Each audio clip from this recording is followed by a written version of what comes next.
Hello and welcome to Animal Watch, and this week we're meeting the oh so beautiful and oh so elegant Shiba Inu. This week I am meeting one of the most ancient and possibly the most elegant of dog breeds in the world. One who presents wild dog characteristics still to this day, such as its otherworldly scream.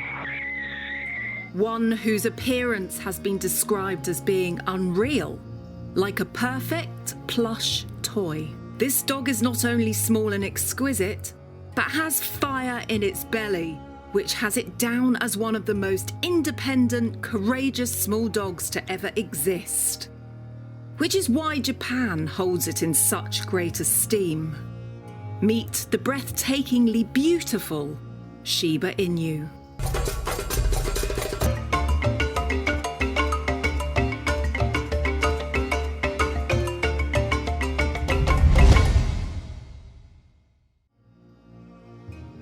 The Shiba Inu is the official national dog of Japan, and the breed was declared a national treasure in 1936. However, the origins of Japan's oldest and smallest breed began more than 9,000 years ago. The ancient dogs that founded the Shiba Inu were most probably descended from the small Honshu wolf of Japan, whose features are similar to these foxy-looking hunting dogs. Sadly, the Honshu wolf is now extinct due to hunting. From as far back as 300 BC, evidence shows that the ancient Japanese lived with a Shiba Inu-like dog. Primitive drawings from that time depicted Shiba Inu-like dogs chasing wild prey. Japanese samurai used Shiba Inus for hunting deer, wild boar, and small game. These little hunters were extremely agile and quick in the bush. Tragically, the bombing during World War II caused the deaths of many Shiba Inus, which was followed by a distemper outbreak, which claimed the lives of even more Japanese dogs. In an effort to conserve the breed, Japan implemented breeding programs to preserve the native dogs of Japan.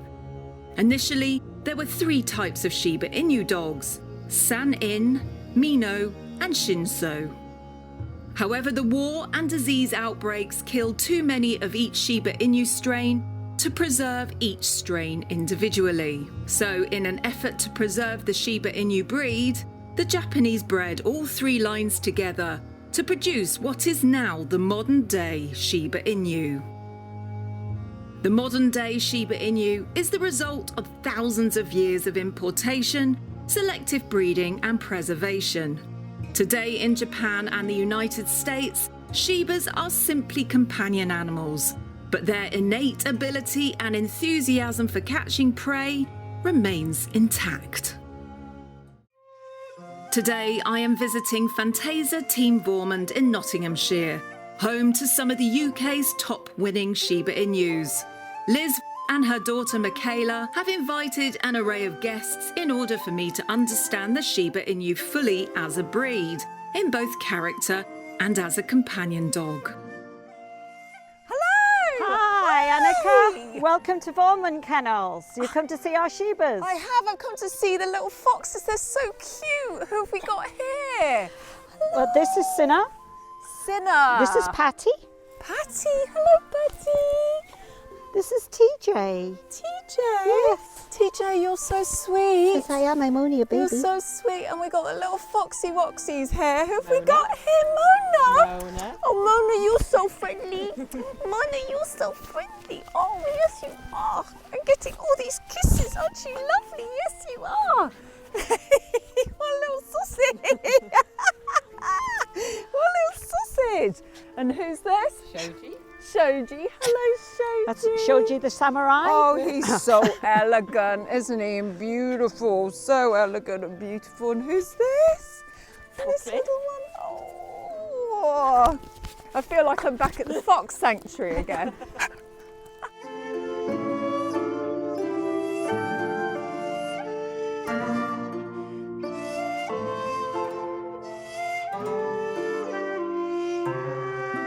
Hi, Hi, I am Liz Dunhill. This is my daughter Michaella DUNHILL-HALL, and we are Vormund Shiba Inu Kennel UK. Today I was in for a treat. We were to experience what it was like to go on a Shiba group walk. Find out more about Shibas in pet therapy. Witness the fun side of their character with agility. Find out how they are as a pet. Watch them in the show ring. And puppies! Yes, puppies! Lots of cheeky, naughty puppies. I was so excited. Lots of people had amassed at Liz's house to take part in one of the UK Shiba Inu walks arranged by Karen Rogers, including some prospective new Shiba owners, who were advised that taking part in a Shiba walk would be a great way of learning about the Shiba. And from what I'd heard, they could be very feisty. So simply wanting one as it looks cute is absolutely not the way to be with this breed. I could see that all Shiba Inus were leashed and many kept separate from one another. One part of their character, which I was to find out more about. Obviously, a Shiba Inu is quite a complicated breed in a way to own. It's not just people that own Shibas that come on this walk, but people that are thinking of buying a Shiba Inu. Now, why do you think it's so important that they actually come on a walk like this? Because they get to meet the breed. Yeah. Normally people come forward and they want a Shiba Inu because they've sourced someone outside a shop for 10 minutes and they like the look of it. Or they'll go on the internet and it's a meme and it looks amazing and whatever. But actually on the walks, they get to see them, warts and all. As we can see here, the Shibas are on leads. Some of them are spaced apart from each other. Some Shibas don't actually like other dogs. What I recommend when we first go on the walk is that you keep the dog on lead for the first 15-20 minutes. Then they can suss each other out. They can have a sniff and they can do whatever and then let them off lead. Some of the groups that I've had to put into check, when they just let them off lead straight away, then we end up with a mass dog fight. And of course, due to their characteristics of being very, very independent, you've also got the problem that they might just run away. So they might see something they want to investigate, or they might want to go and chase a pheasant or chase a squirrel. What is the website that people need to go on in order to find out about your walks? If you go on to the Shiba Inu Owners UK on Facebook, from there's links to the walking groups. Thanks, Karen. And we're about to go off on a walk now, yes, so please. we're going to be able to see them as they go off. We watched as the group of people headed off for a 2-hour walk, followed by several novice would-be owners. What a great way to find out if a Shiba will fit into your idea of a dog and whether you would be suitable owner for one. Now, after meeting the adults, Liz and Michaella said they had a special treat in store for me. Puppies! Yes, puppies! They ran out of the house and immediately launched onto me. So playful, so cheeky, and so fast.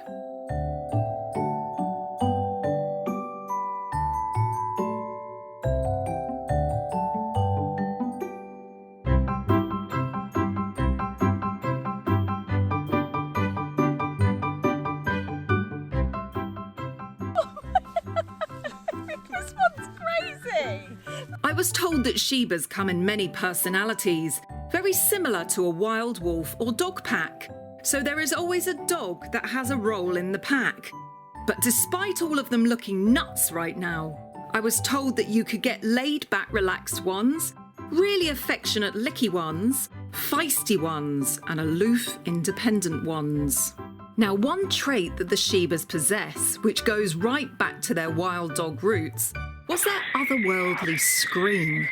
This shows just how ancient and primitive they are, as the scream can even be heard when the dogs are puppies.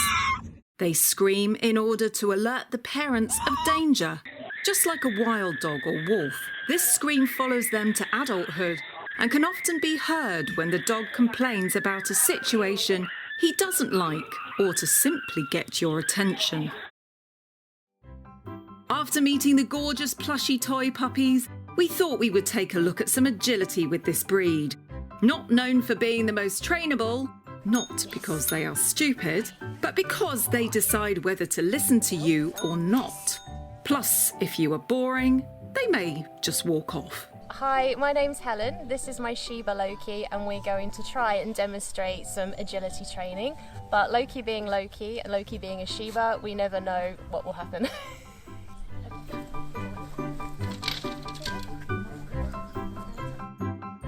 And over. And over. Yes.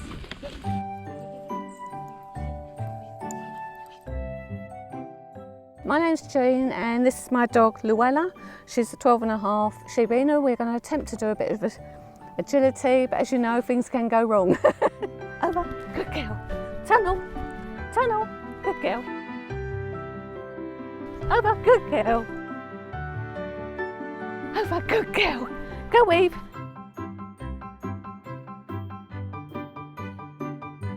Surprisingly today, the dogs played ball to the astonishment of the owners.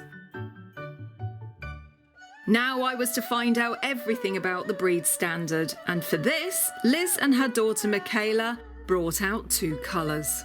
What we first see is this beautiful, big, thick, padded cheeks, this lovely round head of the Shiba Inu.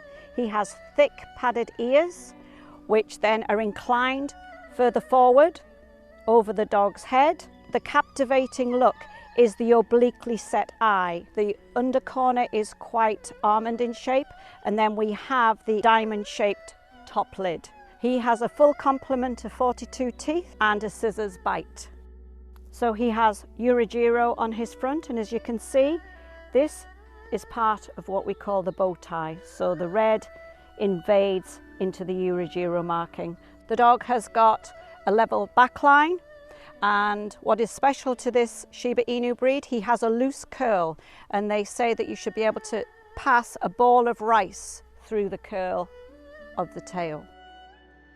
On the forequarters, he has quite a high withers, 60-40 proportions, so he's heavier at the front, slightly narrower through the rear. The stifle is long and sinewy, so he doesn't have a big broad ham. So this dog takes all his energy from here. He can jump up mountainsides, he can spring through the air. He's a very fit, athletic dog. This is a beautiful, rich, orange-red coat. If you look at the tips, it's a 3-banded hair going from palest to a slightly darker colour. At the edge you get this fiery orange tip. On the breeching, the hair is longer, and all the way up the tail we carry on the Urigiro. And if Michaella would like to lift him up, you can see the white transverse markings on the underside of the dog. This is the black and tan version. We have Urigiro on the face, the same as we did with the red. We have the creamish white bow tie with tan points either side. This is a dog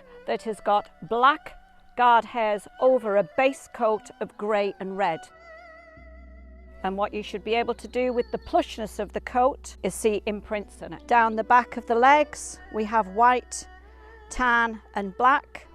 We have the white Urigiro going up on the underside of the tail and in the middle of the back legs. They were then shown for us exactly how they run in the show ring.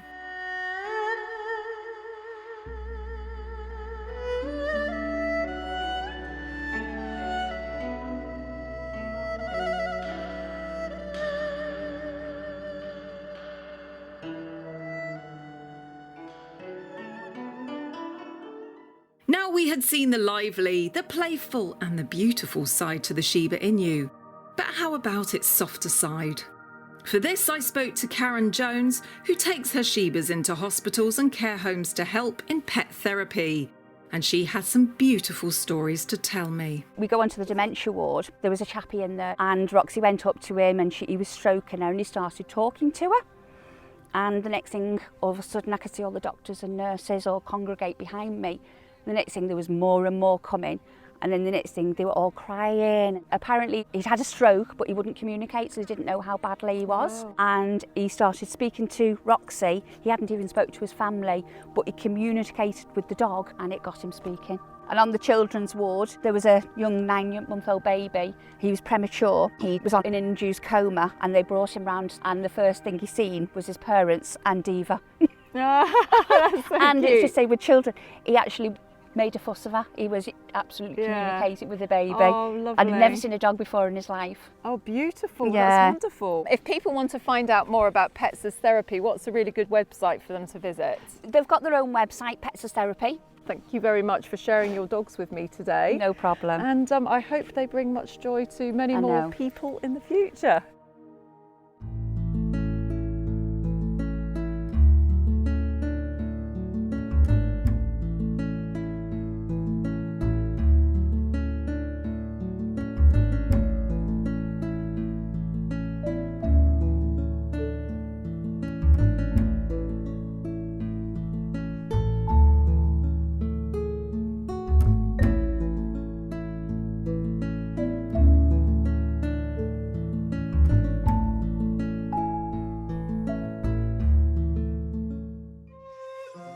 Now, what had interested me the most about the Shiba Inu was its character, as I had heard some stories about it not being the easiest of dogs to have as a pet. Hence why many prospective owners are invited by Liz and her daughter to meet the dogs before committing. They may look cute, but are independent and can be reactive around other dogs. So I sat down with the HILL-COTTINGHAM family, Peter, Yuko, Marin and Miley, who took on a Shiba Inu in order to get their eldest child over her fear of dogs. Her name is Mochi. Mochi, and how long have you had Mochi for? We had her since November. So you're quite new owners to the breed? Quite new, yeah. So Marin had a bit of a phobia of dogs, so every time we went anywhere that might have had a dog, it started to become a bit of an issue. But Marin was the one that wanted a dog the most, really, out of all of us. So we brought Marin up here to meet Liz and meet the dogs and find out a bit more about it. Liz was really helpful. Liz put all the dogs away, spoke with Marin and let her meet a couple of dogs. And what's she like with your kids? She's stuck on random mode, isn't she, this dog? But she does like to play with you, doesn't she? If you want to sit down and watch TV, she just starts biting your ear, and pulling your trousers. So actually quite demanding for affection? Oh yes, definitely. What would you say is the best thing about having a Shiba Inu and the worst thing about having one? What's the best thing about having a Shiba? It's really good fun. They're really quirky. They've got really quirky character. Difficult on the worst thing. Hair, isn't it? Hair, yeah. People warn you about the hair, and there's a lot of hair. There's a lot of hair. There's a lot of hair. That's actually surprising because it looks quite cropped, doesn't it, the coat? Make sure you get a really, really good vacuum cleaner. Good vacuum cleaner, and also start them young grooming. Now, not all Shiba Inus are lucky enough to have had a great start like these ones. Little Mocha, now called Gus, was one of 1,300 dogs saved by Humane Society International from the South Korean dog meat trade. Gus now lives happily ever after in the UK with his adopted family. Finally then, who better to reveal the truth about the Shiba Inu than the lady herself, Liz, who was keen to show its character, warts and all, to the viewers, as she was worried that the recent trend in Shibas would result in many being rehomed, as it's easy to buy one without finding out about its character first and whether you are the right owner for them. Liz, why do you love Shibas so much? Well, a Shiba Inu is the cat of the dog family. A Shiba Inu is aloof, it is delicate, it is arrogant. The males are like a samurai, the females are like a princess. They're a quirky breed. If you've got your Shiba out for a walk, don't expect it to like everybody. This dog is not for everyone. These dogs are a very, very ancient breed, aren't they? And with ancient breeds come very particular traits, doesn't it? Well, this is the Japanese national treasure. She is the smallest of the 6 native Japanese Spitz breed, Akita Inu being the largest. These are the nearest thing to primitive dog on the planet. When you see this beautiful face, sometimes people forget that they are a hunting breed. So they were bred to hunt small game and birds. So they're bred to kill things. It's a big dog and a small dog body. This is not a toy breed. This is not a lap dog. They can be quite reactive, and it doesn't mean to say they've got a bad character, but if somebody's dog invades their space, they will react to it and go, get off my train. I don't want you in my space. Initially, socializing this breed is extremely important. The way you describe them is very much like a wolf or a wolf dog. Because it's so ancient, it has those wolf-like traits, which people often describe as being cat-like. As you were saying, big dog in a small body. You need to be the boss of this dog, or this dog will very, very quickly become the boss of you. When they're a tiny baby, it's important that you groom them regularly, because that is putting the dog in its place. Putting it on a table is taking it out of its comfort zone. When you finish grooming, then a reward on the floor, good boy. Then when we're actually training the dog from tiny puppies, we use a lot of reward based to get the dog to go forward, toy and play, because it's a baby. However, if the dog, when you're grooming it, wants to bite your brush, you must stop the dog from being aggressive towards you and treating you like another puppy. So you must instill in the dog, I'm not another puppy, pick it up in your arms and just say stop. And you use your power of your body. So it's a little bit like me doing stop to you. So they feel that energy from your fingers into its body, then they know you're more powerful than it. The dog's got to understand your language. High pitch for pleasure zone when the dog's being good, low voice tones for when it actually needs a correction. What are they like with little kids? The child has to learn to respect the dog. No going near its food dish. So teaching the dog its place. I always say, if you've got a nice puppy pen in your kitchen, put the dog in the puppy pen with its food. Then it learns, this is my food, I've eaten it, then out to the toilet. The child's told, do not touch the dog when it's asleep. Do not lie on the dog when it's asleep. No animal should be subjected to abuse while it's asleep. I totally agree with that. Are they destructive in the house, or are they actually quite good? They're not bad, to be fair, but they do chew things. If you leave something down, expect it to be chewed. Yeah. They can climb, they can jump 6-foot fences if you have trellising on it. So I always say a flat side fence so they can't get a grip. So, but they can get their feet in those little chain link and climb up. If this dog gets out, it's going to be a bit like a husky, it's going to go for a walk. What happens is they get on a scent trail, they go further and further and further away from home because they've smelt something and they may have lost sight of that particular bird that they've been chasing, but then they'll get onto the scent of something else and they just keep on going. Just get distracted. And dogs have been lost for 5 days. You know, some dogs get killed. If I say to people when they say, can I let my dog off a lead? I always say, how good a trainer are you? If it sees a pheasant or a rabbit, its DNA kicks in and it goes hunt mode, gone. Yeah. You've got to keep your eye on the dog and watch its body language. Its tail will uncurl, it'll go into a lower hunting prey drive. So you've got to have your eyes on the ball all the time. I had a lovely day today, meeting one of the world's most beautiful dogs. It did indeed look unreal, like a perfect plush toy, with its perfect coat and cheeky smile. I had learned that these dogs are close to wild dogs, despite their appearance, and will still have urges to hunt and run off, as they were not bred initially to be companion dogs. They are indeed a national treasure, but before committing to one, you need to be able to work with their independence, or apparently, they might walk all over you. Are you up for the Shiba challenge? What would be a website that people could go on to have a look at your Shibas? FantasaTeamVormund.com. And I will write that down underneath and you can go on there, and there's a little bit about the history of the breed and everything, and you can see these beautiful dogs which have won at shows and crufts, haven't they? They're absolutely astounding. I tell you what, to feel one of these, it just feels so beautiful. And we also have a Vormund Facebook Shiba Inu page. And it's not a bragging page for our wins, it's our family page. It's your family page. It's our family page, so everyone can see all the pet Shibas in lovely pet homes, and they can talk to each other and they can arrange to go on walks and meets and everything else. Lovely. Well, it's been wonderful talking to you today, and drop by the website, and if you enjoyed the episode, then please give us a big thumbs up, and remember to subscribe to the channel by clicking the button in the bottom hand corner, and be sure to tune in every single week when I will be bringing you some more amazing episodes on dogs, wolves, wildlife and conservation. Bye from now. Bye-bye.